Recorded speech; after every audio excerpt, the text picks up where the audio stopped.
Hello, welcome back to school. I hope you guys can see the board.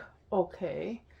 As I'm kind of in a funk state right now, I decided I'm gonna do a little mini teaching. Not to do like everything, but just to give a little bit of an overview on how Braille works and the person that invented it.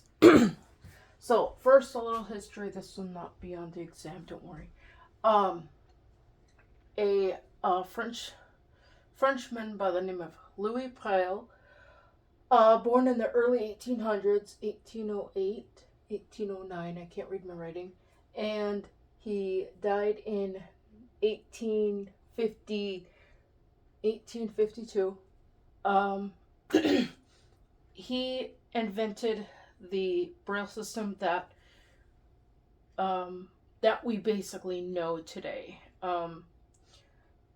Basically, when he was 3 years old, this isn't on the board, but when he was 3 years old, he was playing around with his father's workshop because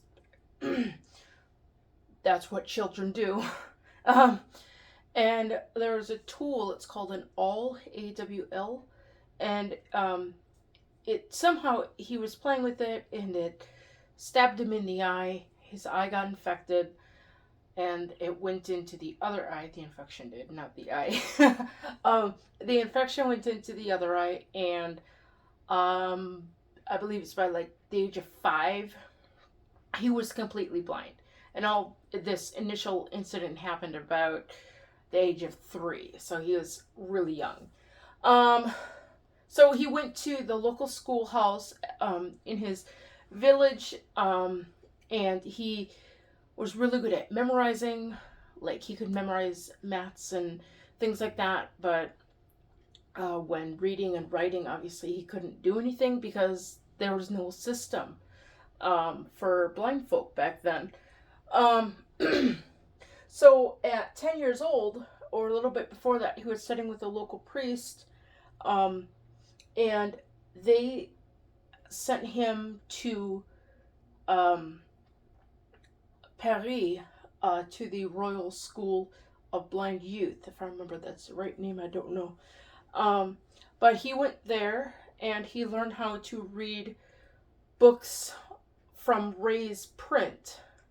Basically, all the letters were raised off the page, and they were super, super big, so you couldn't really comprehend what you were reading because it took so long to feel the actual letters.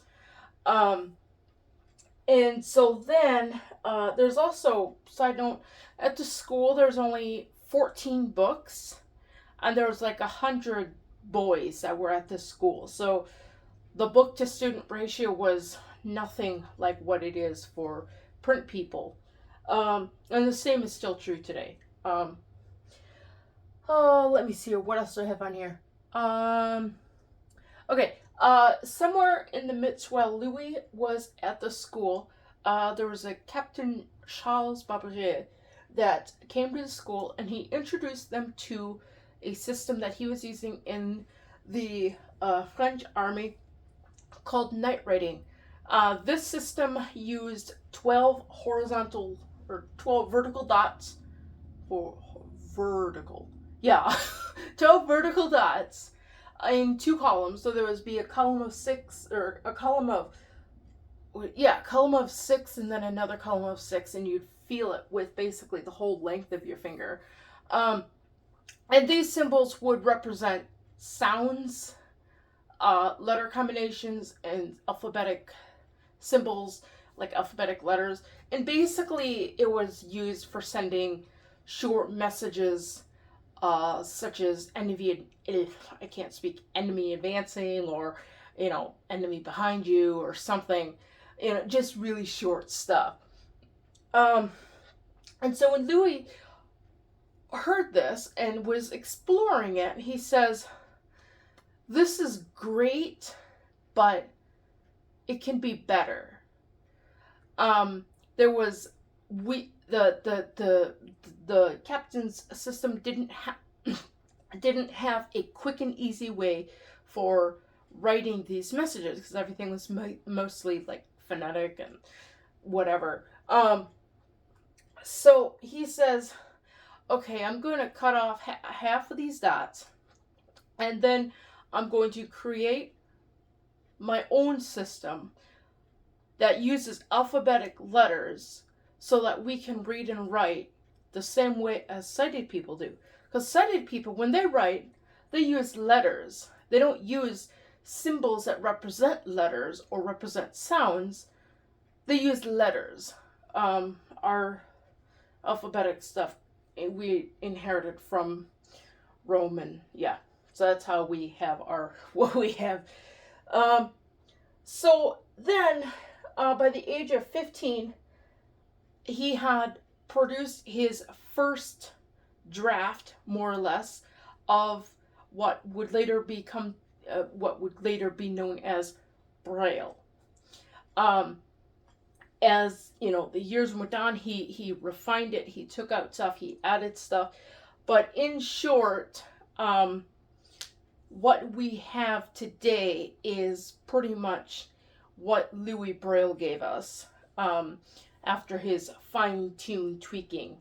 After his death, other people got involved and they say, hey, let's make Braille even better by using symbols that represent whole words or parts of words that are commonly used in the language, such as the word the, or the GH and IST, ST. You know, there are Braille symbols that represent these frequent, commonly used words. In addition to the literacy Braille that we have, Lewis also invented mathematics Braille. So there are signs that represent mathematical symbols, multiplication sign, addition sign, all that stuff. And there's also music Braille that Louis himself invented. So, and on the musical aspect, Louis, from what I've heard, he was a very fine musician in organ and violin. And people often said, you know, he could have been a very fine musician had he pursued that. But his higher goal, although he was, you know, fine with music, his higher goal was to aid in the problem that there was no system for reading and writing. And the sighted people, they tried to create systems, like with the raised letters and Charles Babbge's night writing. But if you want to help somebody who is you know, blind, we'll just say, what better person to help you than someone who is blind, that understands what it is that you're going through. I don't mean this in like, you know, blind leading the blind, but in a sense of, you know, true serious stuff. Louis Braille, he was blind. He knew what it was like to be blind. He lived in the world of blindness. But the people who are sighted, because they didn't experience blindness, they don't know the sensitivity of the fingers of blind people. So, yeah, he pursued the Braille writing system, and that's pretty much, you know, what he is remembered as, is Braille, you know, the inventor of reading and writing for Braille.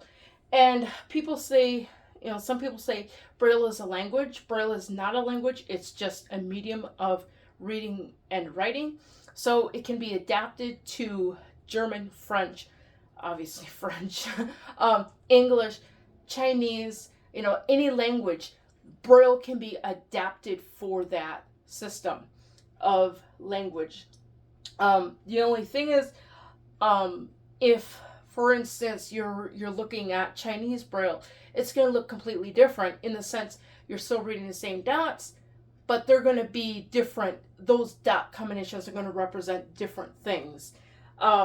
So that is basically the history. Now, I want to talk a little bit about how Braille is made.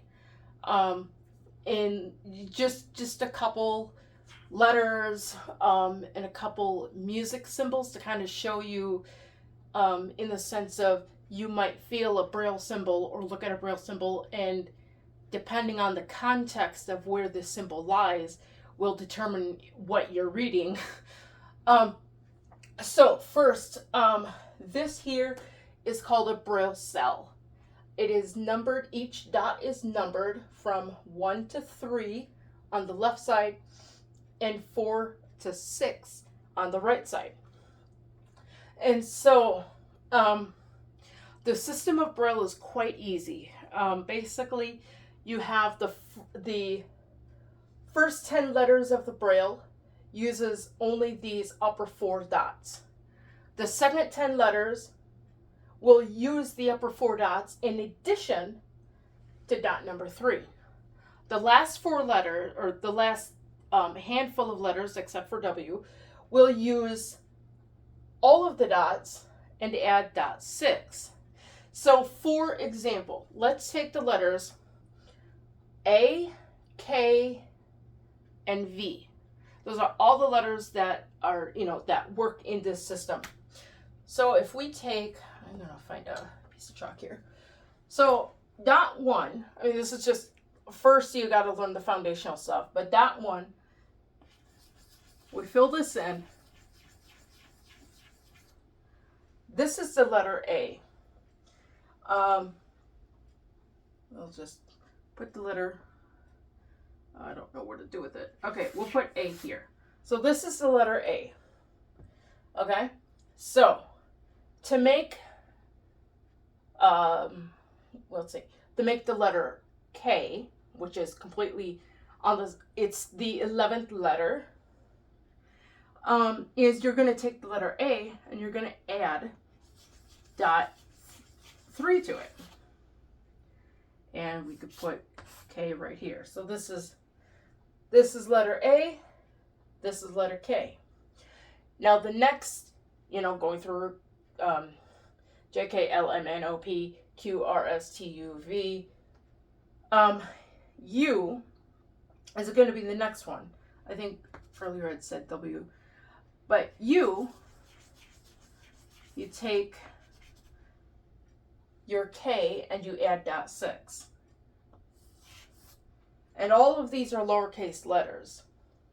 So these are the first, in a matrix, there's actually 7 rows of Braille, and this basically covers the first 3 of the 10. If we did the letter B, let's see this. I'm gonna erase these. If we did the letter B, that's 1 and 2 make up the letter B. If we add that 3 to the letter B, add this, we get the letter L. If we add that 6, we get the letter V. So this is, in short, how the system works. Obviously, when you learn it, you're learning A through J first, and then you're learning the next set of letters, and so on and so forth. Now, if we took, and we wanted to write music, for instance, the system is still the same. It still follows the same logic.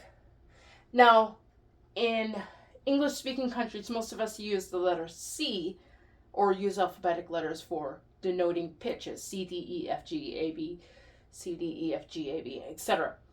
In French, they use what is called solfège, and French still do it today. In fact, I have a book, and they use solfège in their book.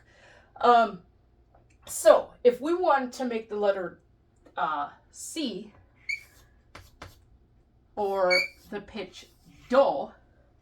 Now this is a bright young man that's creating this.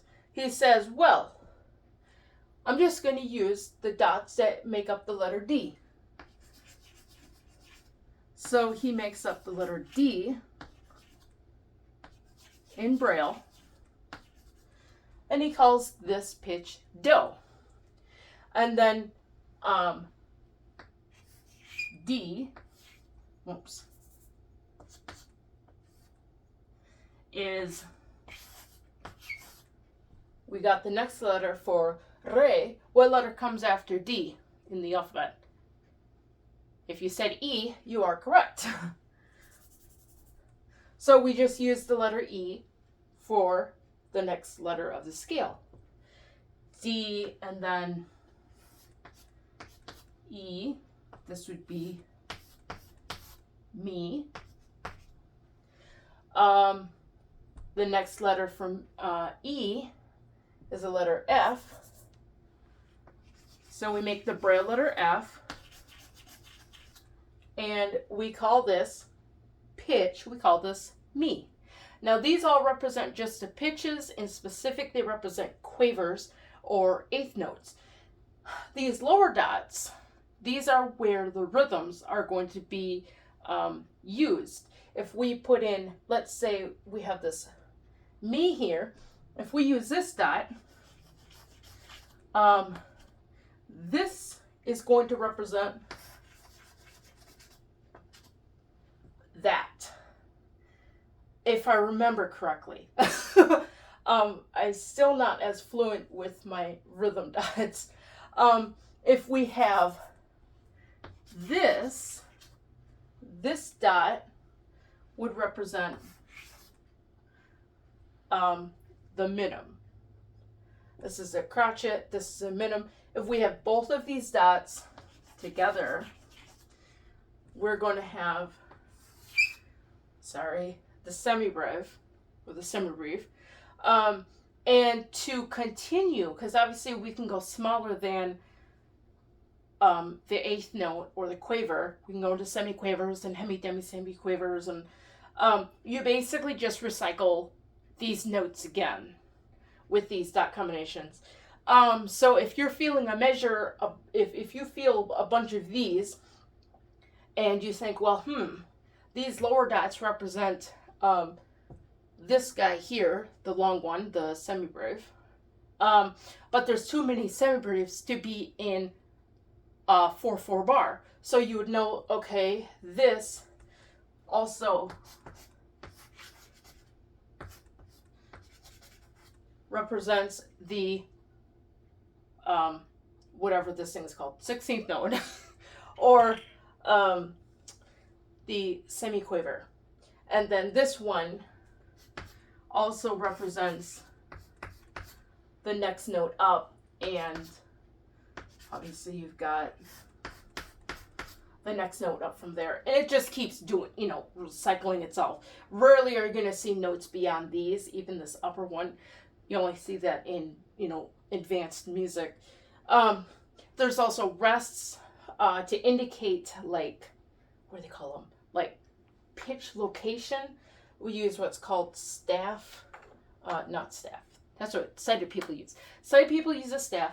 Blind people, they use what are called dot numbers. Not dot numbers. My brain is just totally fried right now. Octave signs. There were octave signs to indicate the various octaves of the staff. So if you put a dot 5 in front of this particular pitch on the board, that will be in the fourth octave. So that's kind of like a crash course. I mean, it's not anything real big. I just wanted to kind of explain that to you. And when I get into like actual reading, I'll go through and I'll talk about the letters and things more in detail. But this is just kind of something, just to kind of, give me something else to do other than practicing and drawing on that whole deal. So, if you want to like, share, and subscribe, and don't forget to ring the notification bell for all notifications, I'd greatly appreciate that.